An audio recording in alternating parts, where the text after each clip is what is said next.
আসসালামু আলাইকুম। প্রিয় দর্শক, আবারও সেই ওয়াকার এই মুহূর্তে দেশের আ দুষ্ট চক্রের মূল যিনি কেন্দ্রবিন্দুতে আছেন, যার পরামর্শে দেশের আ ইউনূস সরকারকে একটা বাজে পরিস্থিতিতে ফেলা এবং বাংলাদেশকে আবারও ভারতের করদ রাজ্য হিসেবে পরিণত করার জন্য যা করা প্রয়োজন সবকিছুই ক্যান্টনমেন্টে বসে করছেন এবং ওয়াকারের সাথে হাত মিলিয়েছেন বেশ কিছু আ জেনারেল এবং সিনিয়র অফিসাররা। যাক, আ আমরা এই বিষয়টা নিয়ে কথা বলার জন্য খুব সংক্ষেপে আজকে আলোচনা করব। আমরা ১ম এই চলে যাচ্ছি কর্নেল মুস্তাফিজ আপনার কাছে। আপনি এই বিষয়গুলো জানেন এবং আপনাদেরকে জানিয়ে রাখি যে উনি মূলত এই খবরটি জানিয়েছেন আমাকে। তো আমরা জানতে চাই যে কি হচ্ছে আসলে হঠাৎ করে খালেদা জিয়ার এই সরি বদমাশ মহিলার নামও মুখে আসে না।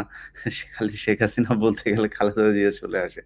তো শেখ হাসিনার খালাতো ভাই, ফুফাতো ভাই আ আ তাকে ব্রিগেডিয়ার জেনারেল হিসেবে আহসানকে পদোন্নতি দেওয়া হয়েছে গতকালকে। তো হঠাৎ করেই শেখ হাসিনার ফুফাতো ভাইয়ের মতো এই ধরনের অফিসারদেরকে ওয়াকার কাছে টানছে এর কারণ কি? আসসালামু আলাইকুম। আ ১ম এ আমি আ ইলিয়াস ভাই আপনাকে ধন্যবাদ জানাচ্ছি আমাকে ১ম বারের মতো আপনার শোতে আনার জন্য।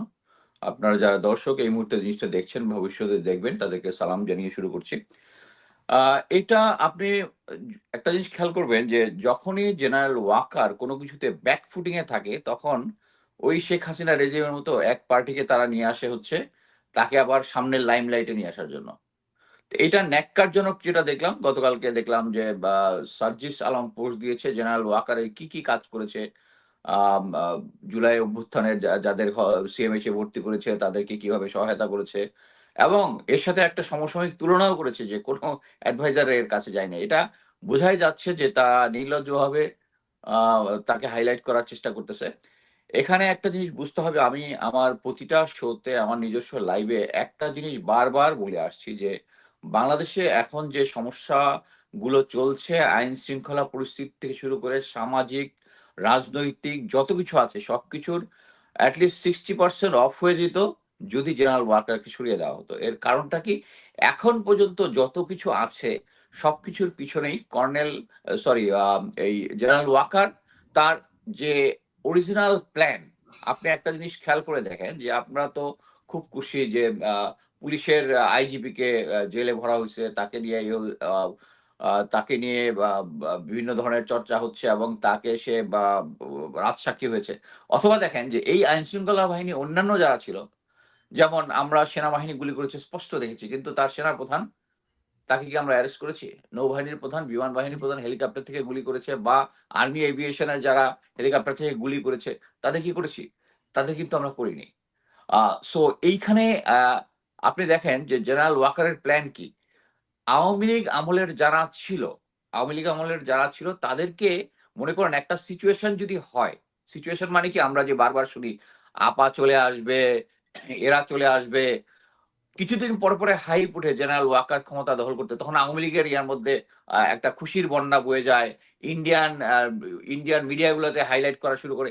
এটা তো স্পষ্ট বোঝা যায় যে জেনারেল ওয়াকার কাদের প্ল্যানে কাজ করছে। এই যে দেখেন আ ঢাকাকে একটা ক্রাইসিস সিচুয়েশন যদি হয়, ঢাকাকে কন্ট্রোল করার জন্য কে থাকবে? 9 এর জিওসি ইস ভেরি ইম্পোর্টেন্ট। কার লোক? সেই শেখ হাসিনা আমলে যে ছিল। ডিজি, বিজিবি সেই একই লোক যে যার আদেশে কর্নেল রেদওয়ান আ পাবলিকের দিকে গুলি করেছিল। এই যে তার যে লোকগুলো আছে এবং ঢাকার যে কমান্ডার গুলো আছে সবগুলো তার কন্ট্রোলে। ইভেন আনফরচুনেটলি যেটা আমি অনেকদিন ধরে আশা করতেছিলাম যে ডিজিএফআই, এনএসআই এই ২ টাকে সরকার যেহেতু এটা সরকারের অধীনে তাদের কন্ট্রোলে আনবে। কিন্তু আমরা দুর্ভাগ্যক্রমে দেখতেছি তাদেরকে অ্যাকচুয়ালি কন্ট্রোলে এখন পর্যন্ত আনতে পারে নাই। এবং এইটার ডিভাইস হিসাবে এই যে লাস্ট যে আ প্রমোশন বোর্ড যেটা হয়েছে এর মধ্যে একটা ইম্পোর্টেন্ট জিনিস হচ্ছে ব্রিগেডিয়ার কর্নেল আহসান যে কিনা এখন বর্তমানে আছে রংপুর ক্যান্ট পাবলিকের প্রিন্সিপাল তাকে ব্রিগেডিয়ার জেনারেল করা হয়েছে। তার আমলনামা কি? সে হচ্ছে বেসিক্যালি আ লে আ আ জেনারেল ওয়াকারের শ্যালক এবং জেনারেল মুস্তাফিজের ভাগিনা সম্ভবত। সো এই সূত্রে এই অফিসারকে আ আমি নিজে যখন প্যারা কমান্ডোর অধিনায়ক ছিলাম, তখন একবার হঠাৎ করে শুনতে পারলাম যে আ এসএসএফ একটা কনফারেন্স হয়েছে। কনফারেন্সের মধ্যে ডিসিশন হয়েছে যে ঢাকার ৩ টা CO CO para commando battalion এদেরকে আওয়ামী লীগের আপনার লোক হইতে হবে, সিকিউরিটি ক্লিয়ারেন্স হইতে হবে না। মানে হচ্ছে I am going to be out, যেহেতু আমি সিও প্যারা কমান্ডো ছিলাম। এই কথা শোনার ১ সপ্তাহের মধ্যে আমার পোস্টিং চলে আসছে মিশনে, ইউএন মিশনে। আমি যেখানে ২ টা মিশন করছি বেশি দিন হয় নাই। আমাকে 3rd মিশনে, কারণ আমি তো কোনো ঘাপলা করি নাই তাড়াতাড়ি সরায় দেওয়ার জন্য। এখন এরকম একটা পরিস্থিতিতে আপনা লোক, এই হচ্ছে আওয়ামী লীগের আপনা লোক। এই আহসানকে ডিজিএফআই, র‍্যাব দুটাতেই প্যারালালি বিএনপিকে সাইজ করার জন্য, প্লাস হচ্ছে ২০১৮ এবং ২৪ এর নির্বাচনে সে খুব মানে আ আ যে ১ম টা হচ্ছে জেনারেল আবিদিন, তারপরটা জেনারেল আকবরের আন্ডারে আ আমরা সবাই জানি যে মেজর জেনারেল আবিদিনকে একটা হিউজ অ্যামাউন্ট অফ মানি দেওয়া হয়েছিল এই নির্বাচনটাকে ম্যানিপুলেট করার জন্য। এই টাকার একটা অংশ ডিস্ট্রিবিউশন করেছে হচ্ছে এই আহসান, এবং এর মাধ্যমেই পরবর্তীতে এই মেজর জেনারেল আহসান কিন্তু ওই টাকার একটা অংশ নিয়ে চলে গেছে। এই লোকের যেরকম টাকা পয়সা নিয়ে সমস্যা আছে, তার দ্বারা বিএনপি এবং অন্যান্য রাজনৈতিক দলগুলা গ্রাউন্ডে ছিল, তারা নির্যাতিত হয়েছে। শুধু তাই না, এই আমরা যে জানি যে বিচারপতি সিনহাকে যে দেশ থেকে তাড়িয়ে দেওয়া হয় এবং তাকে প্রেশার দেওয়ার জন্য এই আহসানের মাধ্যমে তার নিকটাত্মীয়দেরকে এনে টর্চার করে তাদেরকে ইয়া করা হয়েছে, এবং একেই দেওয়া হয়েছে হচ্ছে এখন ব্রিগেডিয়ার জেনারেল প্রমোশন দেওয়া হয়েছে। ১ম এ তারা যখন খুব ভালোভাবে, এটা কেমনে হইলো? আমার কাছে যেটা মনে হয়েছে, এটা নিয়ে আমি কিছু খোঁজ খবর নিয়ে যেটা জানলাম, ১ম এ ও যেহেতু একটা হাইলাইট এর মধ্যে ছিল, সবাই তাকে চিনে, তাকে দূরে রংপুরে পাঠায় দিছে। সো এখন সিচুয়েশন নরমাল হইছে। এখন তাকে প্রমোশন দিয়ে নিয়ে আসা হইছে। তার এইম একটাই যে তাদেরকে ফিউচারে যদি কোন আ সিচুয়েশন হয়, তাহলে তাদেরকে কাজে লাগানো হবে। আমি আরো কয়েকটা অফিসারের নাম বলি, শুধু এইটা না। একটা হচ্ছে আ মেজর ব্রিগেডিয়ার জেনারেল মঞ্জুর আছে। আ ডিজিএফআই তে ছিল, জেনারেল সাইফুলের সাথে ছিল, তারপরে জেনারেল আকবরের সাথে ছিল। 46 ব্রিগেডে দায়িত্ব পালন করছে, তাকে প্রমোশন দেওয়া হইছে। দেন আছে হচ্ছে আ একটা আহসানুল কবির, একটা নাম শুনেছেন, লেফটেন্যান্ট কর্নেল ছিল, বর্তমানে তাকে ব্রিগেডিয়ার জেনারেল করা হয়েছে। এই আহসান কবির অ্যাকচুয়ালি মানে ভুল একটা পরিচয় দিয়ে আমার সাথে ইয়া করে আমাকে সবসময় ডিজিএফআই ইনফরমেশন দিত। পিনাকি দাদাকে দিত। পরবর্তীতে আমি বলে দিলাম যে এটা একটা ভুয়া জিনিস। এবং সে গিয়ে ধরাটা খাইছে কিভাবে? সে ক্যাডেট কলেজ ক্লাবে বলছে যে আমাকে মোটামুটি সে ক্যাপচার করে ফেলছে, আমাকে মোটামুটি ডিরিল করে ফেলছে। সো এই একজন আছে, তারপরে হচ্ছে আরেকজন আছে আ আ লেফটেন্যান্ট কর্নেল মুস্তাক ৪৩ নং কোর্সের। হাসিনার আমলে র‍্যাব এবং র‍্যাব ১৪ তে কাজ করেছে। লেফটেন্যান্ট কর্নেল ইফতেখার একজন আছে, ৪২ নং কোর্সে র‍্যাব হেডকোয়ার্টারে কাজ করেছে। Uh lieutenant colonel Khondokar Mustafizur Rahman, unfortunately he is a commando officer. তার ওয়াইফও ছিল ডিজিএফআই তে। এরকম আরো অনেক আছে। বিস্তারিত আমরা হয়তোবা আরো সবকিছু লিস্ট পাবো, কে কোথায় ছিল। অ্যাকচুয়ালি মাত্র প্রমোশনের ইয়াটা বের হয়েছে। এর মেইন এইম হচ্ছে, দেখেন এইটার পাশাপাশি যদি আপনি দেখেন যে এই গত ১৫-১৬ বছরে যে সমস্ত অফিসাররা নিগৃহীত হয়েছে, তাদের প্যারালালি যারা সিভিল অ্যাডমিনিস্ট্রেশন আছে, পুলিশ আছে। আমার ফ্রেন্ড পুলিশে যে আছে, সে অলরেডি ২ টা প্রমোশন পেয়ে চলে গেছে। আর আমাদের যারা এখানে আছে, তাদেরকে এখন পর্যন্ত শুধু আশার বাণী শোনাচ্ছে, এবং তাদেরকে নিগৃহীত মানে কি? তাদেরকে চেষ্টা করা হচ্ছে তাদেরকে ডিজিএফআই এর মাধ্যমে ডেকে এনে তাদেরকে একটা ডিল সাইন করানোর চেষ্টা করতেছে। এই ডিলটা করলেই তোমাকে সবকিছু দিয়ে দিব। আপনি দেখেন এখন পর্যন্ত সামান্য কিছু অফিসারকে ফুল রাইট দিয়েছে। আমরা সবাই জানি লেফটেন্যান্ট কর্নেল হাসিন স্যারের মতো লোক, যিনি ডাবল বীর প্রতীক পাওয়া, তাকে কিন্তু এখনো ওই আ চেষ্টা করা হচ্ছে ব্রিগেডিয়ার হাসান নাসির স্যারের সাথে একটা কেওয়াস লাগানোর জন্য। এই যে আপনারা কয়েকদিন আগে শুনেছেন লেফটেন্যান্ট ফিরোজ ইফতেখার, তার সম্বন্ধে, তার সাথে আমি অ্যাকচুয়ালি সে আ আ আগস্টের আন্দোলনে ফ্রন্ট লাইনে ছিল। তার সাথে আমার রীতিমতো সবসময় যোগাযোগ থাকতো। বাট আমি যখন শুনেছি তাকে ডিজিএফআই ডেকেছে, আমি তাকে সরাসরি প্রশ্ন করেছি, "এই তোমাকে ডিজিএফআই কেন?" কয়, "স্যার উনি তো আমার প্লাটুন কমান্ডার হন বিএমএ তে। আমাকে ডেকেছিলেন আমার খোঁজ খবর নেওয়ার জন্য, ভালো খোঁজ খবর নেওয়ার জন্য।" আমি বললাম, "তুমি কোন ডিলে যাও নাই তো?" তখন আমার সন্দেহ হইছে। বাট ইফতেখারের একটা ইম্পোর্টেন্ট জিনিস হচ্ছে, সে ডিজিএফআই তাকে ডেকে বিভিন্ন সময় বিভিন্ন অফার দিয়েছে হাসান নাসির স্যারের, ব্রিগেডিয়ার হাসান নাসির স্যারের আ সম্বন্ধে নেগেটিভ কথা বলার জন্য। কিন্তু সে কিন্তু তাকে বিক্রি করে নাই। তার ফাইন্যান্সিয়াল সমস্যা ছিল, ইয়া ছিল। একে যখন কোনোভাবেই করতে পারতেছে না, তখনই কিন্তু আ এই যে ডাকাতির মামলাটা সাজানো হইছে। আপনি একটা জিনিস খেয়াল করে দেখেন, এটা কিন্তু মেইনলি করেছে হচ্ছে D uh uh army security unit. তার মানে হচ্ছে control by um uh brigadier uh নামটা যেন কি? সেলিম আজাদ। ব্রিগেডিয়ার সেলিম আজাদ এবং একজন ডাইরেক্টর ব্রিগেডিয়ার সাজ্জাদ ডিজিএফআই এই সাজ্জাদ আবার 24 লগ করছে। সাজ্জাদ আমার কয়েকদিন আগে একটা লাইভের মধ্যে দেখা গেছে আমার কোর্সমেট 24 আওয়াজে সেও আওয়ামী লীগ, বাট এটার সাথে সে জড়িত না, সে অলরেডি রিটায়ার্ড। এই দুজন মিলে তাকে এই ডাকাতির মামলাটা সাজানো হচ্ছে, টার্গেট হচ্ছে ব্রিগেডিয়ার জেনারেল হাসান নাসির। কি কারণে? কারণ ব্রিগেডিয়ার জেনারেল হাসান নাসির 5ই আগস্টে ঘটনার পরে মায়ের ডাকের যারা গুম খুনে জড়িত পুরা ফ্যামিলি গুলোকে নিয়ে উনি ডিজিএফআই এর কচুক্ষেতের সামনে গিয়ে আন্দোলন করে কিন্তু এই যারা গুম খুন ছিল তাদেরকে বের করছে। আদারওয়াইজ কিন্তু তারা সবাই বের হইতে পারতো কিনা আমার যথেষ্ট সন্দেহ সন্দেহ আছে। সো এখন মেইন এম হচ্ছে যারাই এই সরকারের পক্ষে বিপক্ষে কথা বলবে তাদেরকে হেনস্থা করা। আপনি একটা জিনিস দেখেন, আমরা সবাই প্রচার করা হয় যে যখন গণভবনে যায় বা প্রেসিডেন্ট ভবনে যায় জেনারেল ওয়াকার, তিনি নামাজের নেতৃত্ব দেন, ইমামতি করেন, উনি তাহাজ্জুদের নামাজ পড়েন। কিন্তু তার আন্ডারে যে সমস্ত ডিজিএফআই এর লোকজন আছে তারাই এই ব্রিগেডিয়ার জেনারেল হাসান নাসির এবং এর সাথে আপনার কয়েকদিন আগে ব্রিগেডিয়ার তানভীরের মিসেসকে দেখেছেন, যিনি ভারতের এগেইনস্টে কথা বলেছেন 25শে ফেব্রুয়ারির যে ওখানে উনি যখন ছিলেন, ওখানে ভারতে হিন্দি ভাষায় কথা বলতেছে। এটা বলার পরবর্তীতে তার পরিবারের উপরে পুরা খড়গ নেমে আসছে।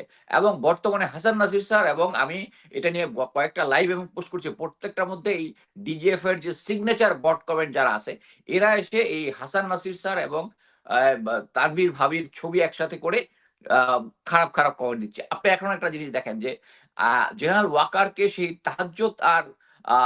তাহাজ্জুদ পড়া, নামাজি ইমামতি করা এবং ছোটবেলা থেকেই তার কোর্সমেটরা বলতেছে তাকে 5 ওয়াক্ত নামাজ পড়া, ওই ক্যাটাগরিতে ফেললে হবে না।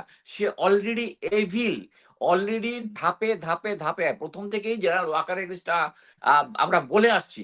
কিন্তু প্রতিটা ধাপে ধাপে উনি প্রমাণ করেছেন, সেই বুকে পাথর চাপা দেওয়ার স্টোরি থেকে শুরু করে এখন পর্যন্ত সবকিছুতেই বলে আসছেন যে উনিই হচ্ছে সেই নাটের গুরু। যারাই শেখ হাসিনার বিরুদ্ধে কোনো কিছু বলতেছে বা তার বিরুদ্ধে কিছু বলতেছে এবং সে যখনই একটু বিপদে পড়তেছে তখনই এই তার কেনা মিডিয়া, তার কেনা বট এবং বর্তমানে যারা অথেন্টিক লোক লাইক সার্জিস এখন তার পক্ষে পড়ে দিচ্ছে। হ্যাঁ, সে বেঁচে চিকিৎসা পাচ্ছে, এটাতে কোনো ভুল তথ্য সে দেয় নাই। কিন্তু সে যেটা করতে চাচ্ছে সেটা হচ্ছে তাকে একটা মহাপুরুষ বানানোর চেষ্টা করতেছে অন দ্য প্রেজেন্ট কনটেক্সট হোয়ার সে দেশটাকে একটা এনার্কির মধ্যে নিয়ে গেছে।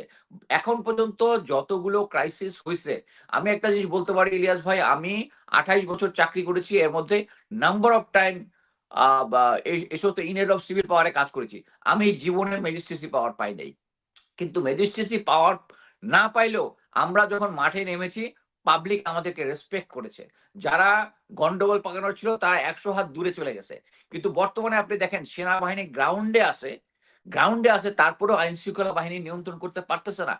পাবলিক সেনাবাহিনীর সম্বন্ধে আমি কেন বলতেছি, আমাকে অনেকে বলে যে কেন আপনি বারবার, সবাই তো বলে না সেনাবাহিনীর বিরুদ্ধে কেন আমি বলি, কারণ আমি যে সেনাবাহিনীতে ঢুকেছিলাম সেই সেনাবাহিনীর একটা রেসপেক্ট ছিল, পাবলিক আমাদেরকে রেসপেক্ট করতো।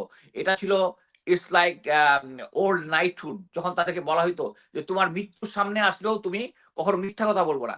এখন আমি দেখতেছি আমার সেই সাথীওয়ালা ভাইরা গুম গুম করতেছে। আমার সাথীওয়ালা ভাইরা যেটা জানতাম যে তারা তাদের কাছে যদি আপনি কোটি টাকা রেখে যান ইনশাল্লাহ সেফ থাকবে, আর্মির সাথে ওই ওই ইন্টিগ্রিটিটা ছিল। এখন তারা এদের সাথে মিলে কোটি কোটি টাকা বিদেশে পাচার করতেছে। এই আমার কোর্সমেট যে জিয়াউল হাসান, সেও যখন বিদেশে যখন তাকে ধরা হয় তার বাসা থেকে 2 ট্রাঙ্ক ফরেন কারেন্সি পাওয়া গেছে। সো এই সমস্ত জায়গায় তারা অ্যাকচুয়ালি এখন পৌঁছে গেছে। এই সমস্ত জায়গা থেকে আনতে হলে আমাদেরকে অরিজিনাল বাংলাদেশ আর্মির যে মোটিভেশনটা আছে ওইটাতে আনতে হলে আপনি একটা জিনিস আরো খেয়াল করে দেখেন, লেফটেন্যান্ট জেনারেল শাহীন অজিত দোভালের সাথে তার টেক্সট মেসেজ আদান প্রদান হচ্ছে। এটা ওয়াকার জেনে শুধু তাকে ডেকে তাকে এক জায়গা থেকে আরেক জায়গায় পোস্টিং করেছে। কারণ জেনারেল ওয়াকারও রয় রেজাল্ট, জেনারেল শাহীনও রয় রেজাল্ট, সে কে কাকে করবে, কারণ তাদের তো বসের কথা মানতে হবে। সো এখন বাংলাদেশে অ্যাকচুয়ালি রিয়েলাইজ করার টাইম আসছে যে বাংলাদেশের যত ক্রাইসিস হচ্ছে সবকিছুর মূলে হচ্ছে জেনারেল ওয়াকার। আমি গ্রাউন্ড লেভেলে লেফটেন্যান্ট ক্যাপ্টেনের সাথে কথা বলেছি, তারা বলেছে আমরা আওয়ামী লীগের লোকজনের কাছে অস্ত্র আছে জানার পরেও আমাদেরকে অপারেশন করতে দেয় না। সো এই সমস্যাটা সমাধান হবে যদি জেনারেল ওয়াকার এবং শুধু আইজিপি মামুনকে ইয়া করলে হবে না, যারা যারা সেদিন অস্ত্র ধরেছিল এবং কারা কারা অস্ত্র ধরেছিল আমরা দেখেছি, ইউএন এর রিপোর্ট থেকে আমরা দেখেছি। ইভেন রিসেন্টলি আল জাজিরার যতগুলো আছে সবকিছুতে একটাই ইন্ডিকেট করে, সেটা হচ্ছে মিলিটারি এবং আইন শৃঙ্খলা বাহিনী সরাসরি জড়িত ছিল। তো যারা যারা জড়িত ছিল, যাদের আন্ডারে থেকে ফায়ার করেছে, শুধু আইজিপি মামুনকেই এখানে গ্রেফতার করে তাকে আইনের আওতায় নিলে হবে না। এখানে মিলিটারি লিডারশিপ প্লাস আইন শৃঙ্খলা বাহিনী যাদের আন্ডারে সৈনিকরা গুলি করেছে, অফিসাররা গুলি করেছে, তাদের সবাইকে আনতে হবে। আমি আপাতত এখানে শেষ করছি। ধন্যবাদ। জি, আমরা এই সুমন ভাইকে দিয়ে শেষ করব আজকে। সুমন ভাই যেটা বলছিলেন কর্নেল মুস্তাফিজ ভাই যে ওয়াকারি হচ্ছে গিয়ে নাটের গুরু। তো এই যে সাম্প্রতিক কিছু ঘটনাও আমাদের সামনে এসেছে, সেটা হচ্ছে মাইলস্টোনে সেনাবাহিনীর ইন্টারনাল একটা অর্ডারের একটা ইয়ে এসছে কালকে আমার কাছে। সেখানে ওনারা অর্ডার করছেন যে যারা মাইলস্টোনের ঘটনায় সেনাবাহিনীর বিরুদ্ধে কথা বলেছে, সেনাবাহিনীর এই লাশ চুরি করার ব্যাপারে কথা বলে, তাদের অনেককে তারা বাড়ি থেকে তুলে নিয়ে আসছেন এবং এই ঘটনা ঘটেছেও। তাদের অর্ডারই শুধু হয়নি, এটা এক্সিকিউট হয়েছে। এরপরে হঠাৎ করে আমরা একটা জিনিস খুব অবাক হয়ে দেখলাম যে সার্জিস তিনি মানে ওয়াকারের ব্যাপারে খুব পজিটিভ কথা বলেন।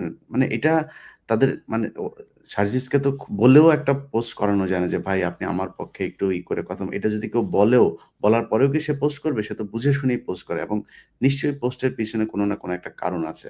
মানে এর আগেও এই হাসনাত যেদিন ওয়াকারের ব্যাপারে কথা বলেন যে ওয়াকার তাকে ডেকে নিয়ে গিয়েছিলেন, সেখানে গিয়ে বলেছেন যে শেখ হাসিনা আ কে আবার ফিরিয়ে আনা বা আওয়ামী লীগকে আবার রিফাইন একটা আওয়ামী লীগকে ফিরিয়ে আনার ব্যাপারে তিনি হাসনাতকে চাপ দিচ্ছিলেন। তার পরপরও কিন্তু আমরা সার্জিসকে দেখেছি যে তিনি হাসনাতের বিপক্ষে গিয়ে তারপর সেনাবাহিনীর পক্ষে একটা পোস্ট করেছেন। এটার কারণ কি? এরকম কেন হচ্ছে? প্রথম কথা, আসসালামু আলাইকুম ভাই। প্রথম কথা হলো গিয়া, আমি সেনাবাহিনী যে জায়গাটাতে বলতেছে বা আপনি বললেন যে আপনার কাছে একটা ইন্টারনাল অর্ডারের ব্যাপারে খবর আছে, তো আমি, আপনি, পিনাকিদা, কনক সারওয়ার, মোস্তাফিজ, আমরা যতই বলি না কেন, তার থেকে গুরুত্বপূর্ণ হলো কাজে করে দেখানো। তো সেনাবাহিনী, আমি তো প্রশংসা করব, সেনাবাহিনী যেভাবে উদ্ধার কাজটা করছে, যেভাবে মিডিয়াতে আসছে, সেটা অবশ্যই প্রশংসনীয়। সেই ব্যাপারে কিন্তু আপনারা কেউ বা আমি কখনো সেটা নিয়ে প্রশ্ন করি নাই। আমাদের প্রশ্ন ছিল দুর্নীতির কারণে, অদক্ষতার কারণে, এবং শেখ হাসিনার কথা জি হুজুর বলে মেনে নিয়ে আমাদের বৈমানিক শুধু না, আমাদের দেশের শিশুদেরকে, সাধারণ নাগরিকদেরকে এই ধরনের একটা পুরনো বিমান, যেটা নতুন বিমান হিসেবে কেনা হয়েছিল, সেই ঘটনা, সেটাই আমাদের সবার ফোকাস ছিল। কিন্তু সরি, আমি একটু ইন্টারাপ্ট করি। সেটা শুধু এইটা না, এই সেনাবাহিনীর লোকজন গিয়ে, এবং আমি একদম ওই স্কুলের শিক্ষকের কাছে শুনেছি, তারা গিয়ে তাদের একটা দল তো উদ্ধার কাজ করেছে, ২-৩ জন গিয়ে তারা প্রথমেই তাদেরকে জিজ্ঞেস করেছে সিসি ক্যামেরার ফুটেজের এটা কোথায়? সেখান থেকে তার মেমোরি কার্ডটার যা আনার দরকার সেই হার্ড ডিস্ক গুলো নিয়ে এসছে। তারপরে রাতের বেলায় কেন তাদেরকে বালতির ভিতরে করে হাড়গোড় তারপরে এগুলো নিয়ে লাশ নিয়ে বের হতে হবে? স্টুডেন্টরা তো সেনাবাহিনী সেখানে গিয়েছে সেটার বিপক্ষে ছিল না। তারপর তাদের গায়ে হাত তুলেছে, শিক্ষকদের গায়ে হাত তুলেছে। সেই কাজগুলিও তো এই সেনাবাহিনীই করেছে। জি, মানে আমিও সেই পয়েন্টে আসছি। সেনাবাহিনী যে কাজটা করেছে বা সেনাবাহিনী কাজের মাধ্যমে প্রমাণ করবে, তার তো কাউকে শাটডাউন করানো, কাউকে মারধর করা, ভিতরে ঢুকে, যারা চিন্তা করেন যেই পিতার, মাতার, ভাই বোনের সন্তান বা ভাই বোন এই দুর্ঘটনার মধ্যে পড়ছে, তাদের মানসিক অবস্থাটা কি, সেই অবস্থায় তাদের আপনি পিটাইতেছেন। আপনাকে একটা সত্য প্রতিষ্ঠা করবার জন্য পিটানোর দরকার হয় না, কাউকে তুলে নিয়ে জিজ্ঞাসাবাদ করার দরকার হয় না, ভয় দেখানোর দরকার হয় না। আপনারা যদি ভালো কাজ করে থাকেন, সেটার প্রশংসা লোকে করবে। কিন্তু ভিতরে ভিতরে আপনাদের মনে যদি কোনো সন্দেহ থাকে যে না, আপনারা যে কাজটা করতেছেন, আপনারা ইমানদারির সাথে সেই কাজটা করেন নাই, এই 15 বছরে করেন নাই, এবং 15 বছরে আপনাদের অভ্যাস হয়ে গেছে লোকের মুখ বন্ধ করার জন্য, তাহলে আপনারা ভুল করতেছেন। এখন এটা হলো কি, তাদের প্যানিকের কারণে তারা করতেছে। এই ব্যাপারটাতে আমি একটু আসবো। তার আগে সার্জিসের ব্যাপারে যে জিনিসটা আপনি বলছেন, সার্জিস আলম অবশ্যই বিপ্লবের একজন, হাজারো কর্মী এবং নেতা। প্রথম কথা, বিপ্লবে কোনো নেতা ছিল না। বিপ্লবে নেতা থাকলে কোনোদিন এই বিপ্লব সফল হতো না। সে বিএনপিও পারে নাই, কেউ পারে নাই। নেতা দিয়ে কাজ হয় না, সেটা ছাত্র জনতা বুঝাই দিছে। আপনারা সমন্বয়ক হিসেবে সামনে ছিলেন, সেই কারণে লোকে আপনাদের চিনে। বাট আমি আপনারা তো নেতা মানি না, বা আপনাদের কাউকে আমি মানি, মাঠের সানজিদাকে আমি নেতা মানি। বাট এখানে নেতা থাকে কোন, তো এখন সমস্যা হলো আপনারা হয়ে গেছেন নেতা। আর সার্জিস এই কথাগুলো বলতেছেন, আমি ঐক্যে বা তাদের যে একটা স্পিরিট এখন পর্যন্ত আছে, এনসিপি তো আমি বিশ্বাস করি না, ছাত্র শক্তিতে বিশ্বাস করি। তো সেইখানে আমি সেটাকে দুর্বল করতে চাই না, বাট আমি যতদূর জানি, এবং এটা ইভেন বিভিন্ন মিডিয়াতেও আসতেছে, এনসিপির শীর্ষ পর্যায়ের 2-3 জন নেতা তারা যে আগে থেকেই কম্প্রোমাইজ ছিলেন, অথবা তারা ডিজিএফআই এর আশ্রয় ছিলেন, ডিজিএফআই এর প্রোটেকশনে থেকেই আন্দোলনের নামে সেই সময় জয়েন করছিলেন, এবং সেগুলার ভিডিও ফুটেজ বা ছবি, সিসিটিভি ফুটেজে তারা ডিজিএফআই এর মেসে কোথায় ছিলেন, কার সাথে ঘুরতেছেন, কার সাথে বৈঠক করতেছেন, সেগুলো কিন্তু এনসিপির ভিতরে অনেকে জানে এবং দেশের জনগণ কিছু একটা অংশ জানে। আমরা এই জিনিসগুলা এখন এক্সপোজ করতেছি না, বাট আমার মনে হয় সেইটা একটা ভয়, সেইটা একটা রশি তাদের কোমরে বেঁধে, সেই 2-3 জনের কোমরে বেঁধে রাখা হয়েছে, যে দেখো তোমাদের এই জিনিসগুলো কিন্তু পাবলিক যদি জানে যে তোমরা আসলে আন্দোলনের কোন পক্ষে ছিলা, তাহলে মুশকিল, সুতরাং বেশি বারবার বানা, আর মাঝে মাঝে আমাদেরকে একটু তেল দিবা, সেই কাজটা হয়তো করতেছে। বাট জনাব সার্জিস আলম, আপনি এখন নেতা হিসেবে প্রতিষ্ঠিত, আমি চাই না যে এই ব্যাপারে আপনার সাথে কনফ্রন্টেশনে যাইতে, বাট যখন আপনাদের কোনো দুর্বলতা দেখি তখন মনে হয় যে আসলে এখানে অন্য কিছুর ভয় বা টান আপনাদের মধ্যে আছে। আপনাদের ভয় থাকবে কেন? আপনারা এই অগ্রসেনানী হিসেবে এই বিপ্লবে ছিলেন। এখন একটু যদি আমাকে 3টা মিনিট সময় দেন, কর্নেল মোস্তাফিজ যে জিনিসগুলো বললো, সেখানে আমি ওই আহসানের ব্যাপারে কিছু, ব্রিগেডিয়ার জেনারেল হয়েছে যে আহসান, সেই ব্যাপারে তেমন কিছু বলবো না। একটা হচ্ছে সে জেনারেল মোস্তাফিজের বড় ভাইয়ের ছেলে, মানে জেনারেল মোস্তাফিজের ভাতিজা, সেই সূত্রে হাসিনার কাজিন এবং জেনারেল ওয়াকারের শালা। তার এত যে দুর্নীতি জেনারেল মোস্তাফিজ সব কভার করেন। শুধু দুইটা আমি আপনাকে বলি, বিচারপতি সিনহা, প্রধান বিচারপতি সিনহাকে যখন চাপ দিয়ে তাকে দেশ থেকে বাধ্য করা হইলো এবং পদত্যাগে বাধ্য করা হইলো, এই কাজটা ডিজিএফআই হয়ে এই ভদ্রলোক করছিল, দি দেন কর্নেল আহসান। 1 নাম্বার। 2 নাম্বার জিনিস হলো, এই এসআইবিএল ব্যাংক যেটা দখল করলো এস আলম গ্রুপ, সেটার দখল সে করাই দিছিল এই অফিসার। এখন এই ধরনের অফিসার মোস্তাফিজের পয়েন্ট অফ ভিউ থেকে বসে তারাই প্রমোশন পাচ্ছে, ওয়্যারএজ যারা হাসিনার সময় বিভিন্ন ধরনের শাস্তি পাইছে অন্যায়ের প্রতিবাদ করবার জন্য, তাদের কাউকে একজনকে, আমি এখন পর্যন্ত যে লিস্ট দেখলাম, তাদের কাউকে তো প্রমোশন দেন নাই। কি অজুহাত? তারা কারণ শাস্তি পাওয়ার সাথে সাথে তারা পয়েন্টে বা ট্রেসে পিছনে চলে আসে, বলছে না তাদেরটা বিবেচনা করা হবে না। কেন বিবেচনা করবেন না আপনারা?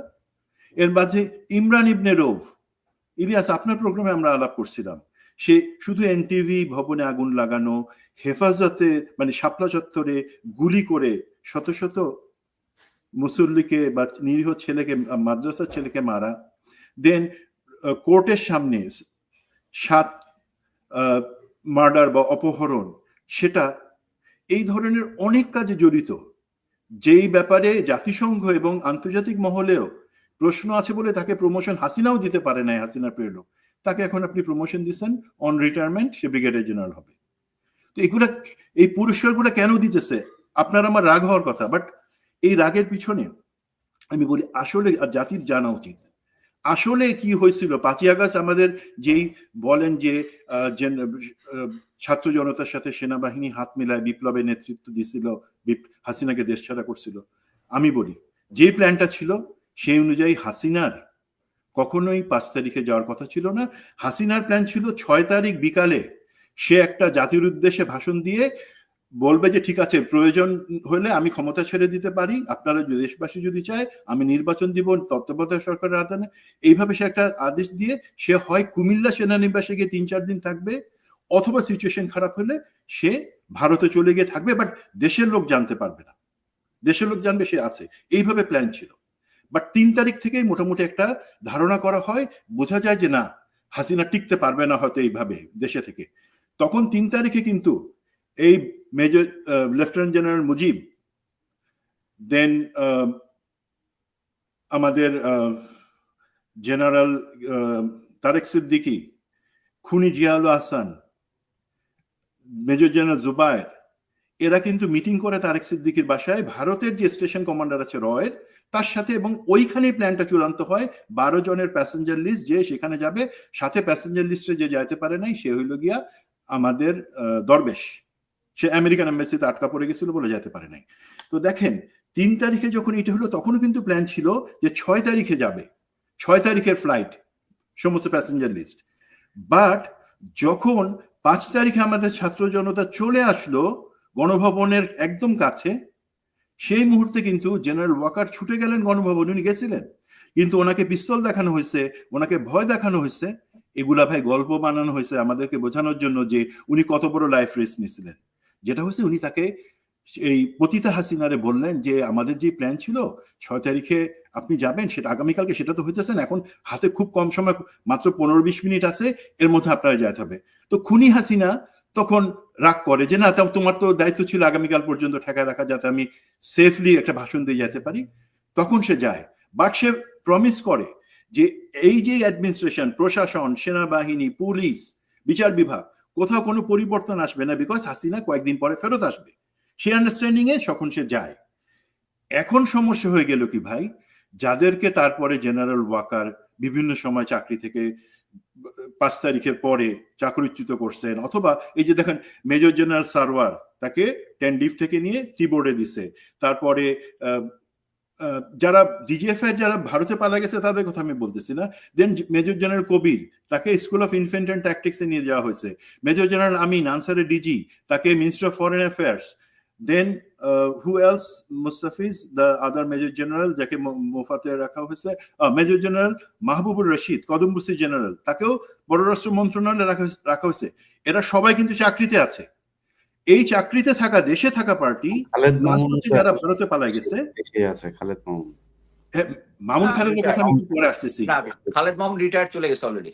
না, সে তো দেশেই আছে। না, বাট উনি দেশে আছেন, মেজর জেনারেল মামুন খালেদ। এবং আমার প্রশ্ন থাকবে গুমকুম কমিশন। মামুন খালেদ না, এটা হচ্ছে 21 লং কোর্সের মামুনের কথা বলতেছে ইলিয়াস ভাই। 21 লং কোর্সের মামুন, সে অলরেডি রিটায়ার্ড আর্টিলারির, হ্যাঁ সে আছে। আর 5th লং কোর্সের যে লেফটেন্যান্ট জেনারেল মামুন খালেদ, উনি কিন্তু দেশে আছেন।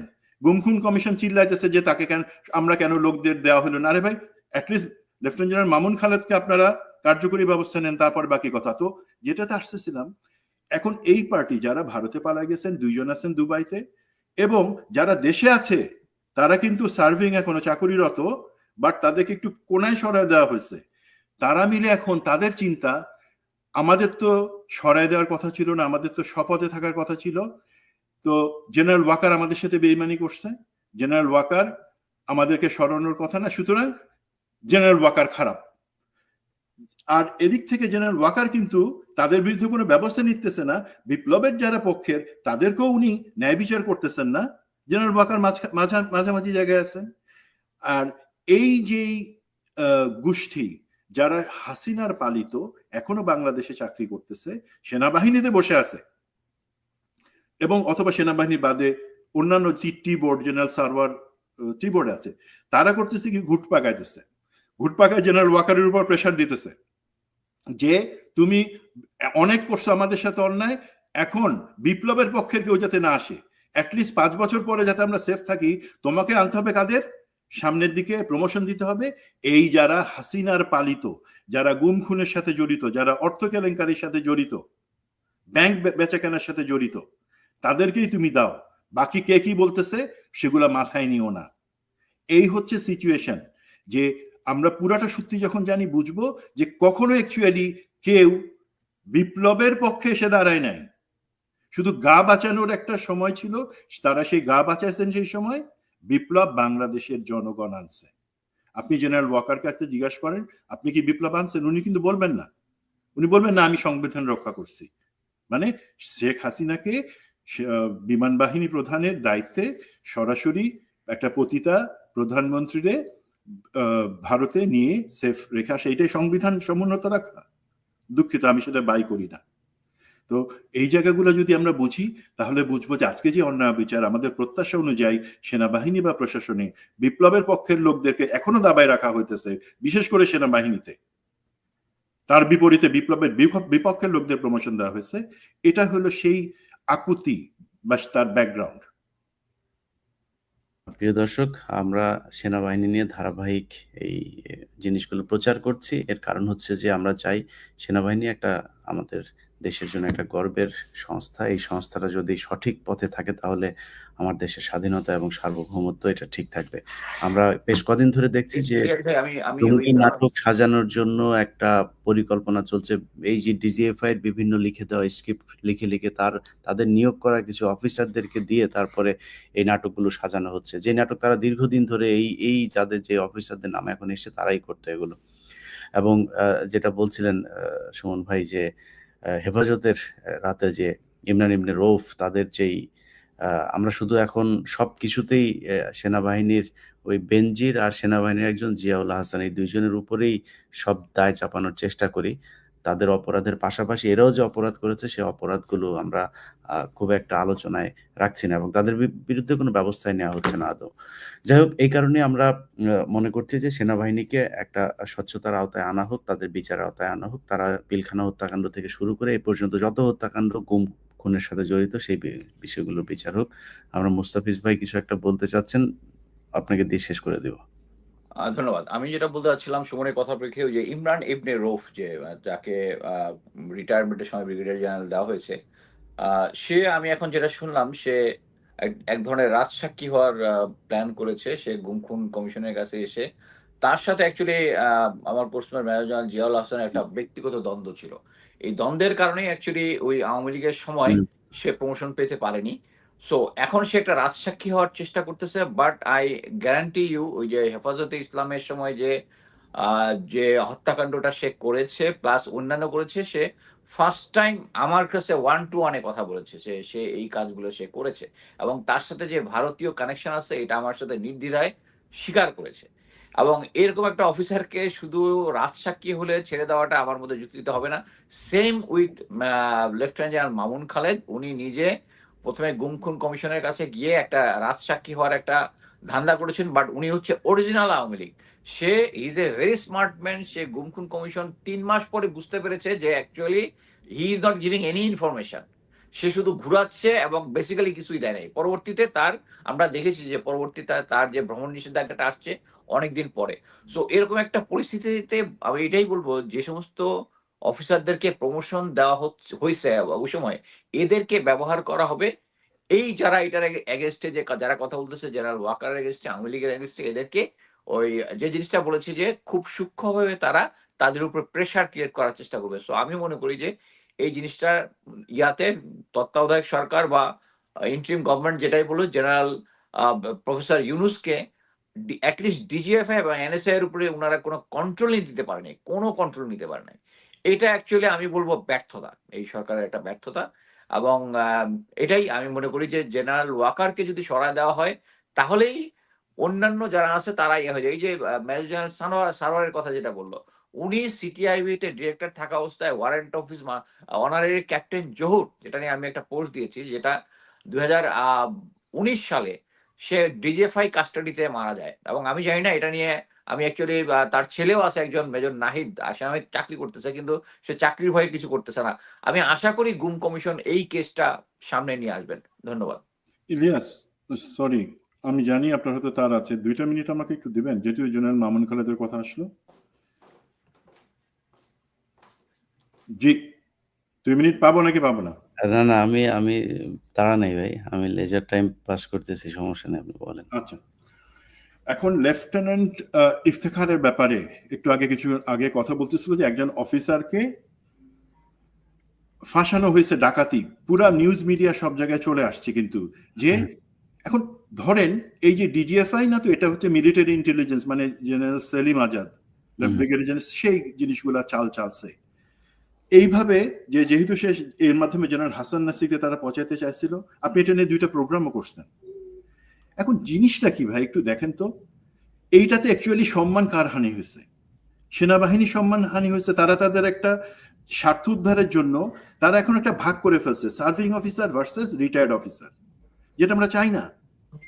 যে সেইভাবে এই ধরনের নাটকগুলা, আমি কখনো আমার নিজের ব্যাপারে কখনো কিছু বলি না। আমি একটা জিনিস একটু ঘটনা বলি। 2009 সালে যখন বিডিআরে আমি প্রতিবাদ করা এবং জেনারেল মইনুল আহমেদকে দরবার করতে বাধ্য করায়, আমাকে যে 3 দিন পরে হাসিনার অ্যাড্রেসে 3 দিন পরে আমাকে যে গুম করে 2.5 দিন রাখলো ডিজিএফআই-তে, সেই সময় থেকে তার বাধ্য আমাকে ছেড়ে দিছে, মেরে ফেলে নাই। বাট তখন থেকে তাদের মনে একটা ধারণা যে আমার কাছে কোনো এভিডেন্স আছে বা কোনো বড় কোনো প্রমাণ আছে এই সরকারের বিরুদ্ধে বিডিআর বা অন্য কোনো ঘটনা নিয়ে। তখন তারা যে জিনিসটা করলো 2012 থেকে আমার নামে যুব মহিলা লীগকে ব্যবহার করে, তখন আমি কিন্তু রিটায়ারমেন্ট নিয়ে ফেলছি বা এত আর সহ্য হয় না, যুব মহিলা লীগকে ব্যবহার করে বিভিন্ন মামলা, 13টা মামলা দিল। এর মধ্যে একটা মামলা ছিল নারী নির্যাতন মামলা। সেই মামলাটা কারা করছে জানেন?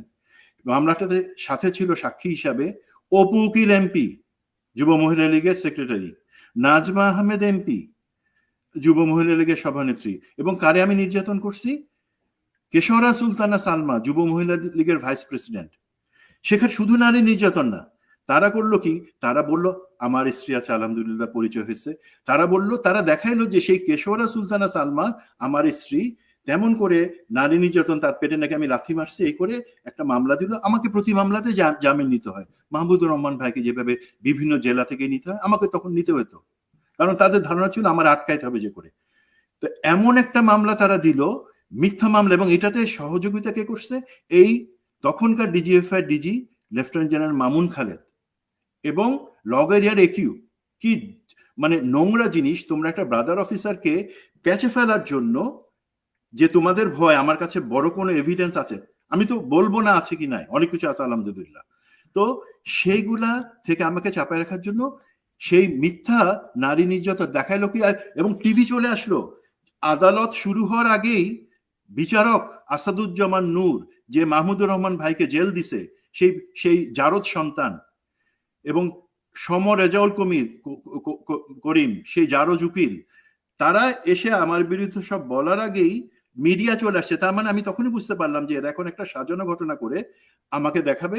এবং টিভির স্ক্রলে কি চলে আসলো, যে স্ত্রীর দায়ের করা নারী নির্যাতন মামলায় মেজর সুমন গ্রেফতার। দেখেন, আমার স্ত্রী কিন্তু বাসায় নিম্মি, আর তার একজনকে ওই কেশরা সুলতানা সালমা, যুব মহিলা লীগের সহ সভানেত্রী, তার স্ত্রী বানাই। কেউ কোনো কিছু শুনলো না, আমাকে জেলে পাঠিয়ে দিল। আমি কিন্তু ভাই 24 ঘন্টা জেলে ছিলাম এই কারণে। তারপরে যখন আমার স্ত্রী আলহামদুলিল্লাহ তার সাহস আছে, সে সবার সাথে ফাইট করে বলল, যে সেই বলল তাহলে আমি সমস্ত প্রমাণ ছেড়ে দিব বাইরে, আলহামদুলিল্লাহ তখন তারা আমাকে 24 ঘন্টার আগে ছেড়ে দিতে বাধ্য হয়। বাট আমাকে তো জেলে নিছে, আমার নামে পত্রিকা অপপ্রচার চালাইছে, আমার নামে টিভিতে বলছে। একই ঘটনা, তখনকার ডিজিএফআই, সেই তুলনায় আজকের ডিজিএফআই তো ধোয়া তুলসী পাতা। বাট তার জায়গায় এখন মিলিটারি ইন্টেলিজেন্স এবং অন্যরা মিলে এই ধরনের নোংরামি করতেছে, যে লোকজনকে চরিত্রহীন দেখাই, তাদেরকে ফাঁসাই, জেলের ভিতরে নেওয়া, যাতে তাদেরকে আলাদা করে নিতে পারে, যাতে তাদের দাঁড়াবার শক্তি, গলা উঁচু করে সত্যি কথাটা বলার শক্তি না থাকে। আমি অনুরোধ করব জেনারেল ওয়াকারকে এবং তার সাথে যেই চ্যাংরা ছেলেপেলেরা আছে, স্টপ দিস। আমাদের কাছে, আমি আজকে ইলিয়াস ভাই আপনাকে বললাম, আমার কাছে আলহামদুলিল্লাহ অনেক কিছু প্রমাণ আছে, যেগুলো সময় মতন আমরা বের করব। ধন্যবাদ। প্রিয় দর্শক, সবাই ভালো থাকবেন। আপনাদের সবশেষ একটা বিষয় বলে নিতে চাই, সেটা হচ্ছে যে আমি 2 দিন আগে বাংলাদেশে আলেমদের দেখলাম বাইতুল মোকাররমের পাশে তারা দাঁড়িয়ে অনেক কথাবার্তা বলেছেন। আপনাদেরকে বলবো যে যদি আসলেই বাংলাদেশের এই জঙ্গি নাটকের হাত থেকে এই দেশের আলেমদেরকে বাঁচাইতে চান, তাহলে ওয়াকারের বিরুদ্ধে আপনাদের যেই কণ্ঠ, সেরকম শক্তিটাও রাজপথে প্রদর্শন করুন। আদারওয়াইজ এই দেশের ভাগ্যের সামনে অনেক ভয়ঙ্কর জিনিস অপেক্ষা করছে। আল্লাহ হাফেজ।